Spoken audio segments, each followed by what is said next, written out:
Mauzerį, vat teisingai rašė žymus filosofas Pankratovas Čiornas, kad antikristas atjos iš Amerikos ir tada žlugsianti visa romėniškoji ir visa bizantiškoji kultūra ir išnyks visas kultūrinis sluoksnis. Iš kurios čia pasąmonės vietos jums išlindo tokia apokalipsė?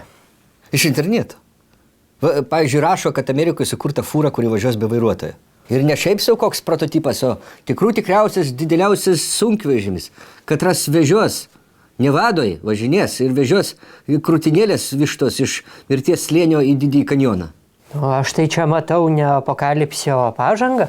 Iš pirmo žvilgsnio pažanga, žiūrint iš jūsų regėjimo perspektyvos, su tokia minkšta galva kaip jūs ir tokiais durnais sakiniais kaip pačio, tai čia gal ir pažanga. O jūs pabandykit išsitraukti savo virtualų kastuvą ir pakasti tą kultūrinį sluoksnį. Jūs galit pažvelgti giliau ar negalit su tai savo...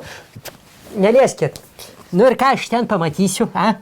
Jūs suprantat, kad išnyks visa furistų klasė, visa didžiagabaričių šitų vairuotojų populiacija. Suprantat, išnyks šeimos liks nepamaitintos, suprantat šitą?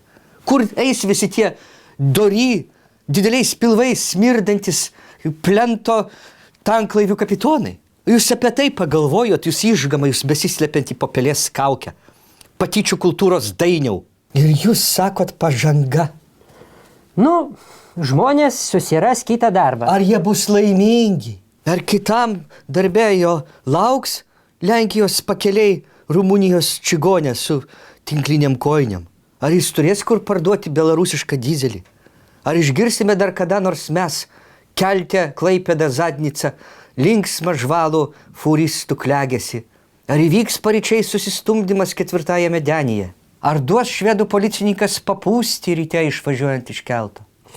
Žinot, aš noriu jūsų... Palaukit, jūs mane pertraukė, net kas jums leido mane pertraukti. Okay. Su furistų išnykimu išnyks ir tranzuotojai. Suma sumarum gyveniminė sankloda pasikeis 10% šalies gyventojų. Suprantat? Ir kas kaltas? Kalta ta prakeikta Amerika su savo silikoninė dalyna. Nu, įdomi sąmokslo teorija. Čia faktai, čia ne sąmokslo teorija. Dėl ko Linavos direktorių nuėmė, kaip jūs matot? Dėl to, kad jis šitų dalykų nematė, kad jie artinasi. O vyrai, kol susisgrybo ir pamatė, kad kas vyksta. Režisierius, uždėkite tą aforisto dainą, paklausykime patys, ką prarandam.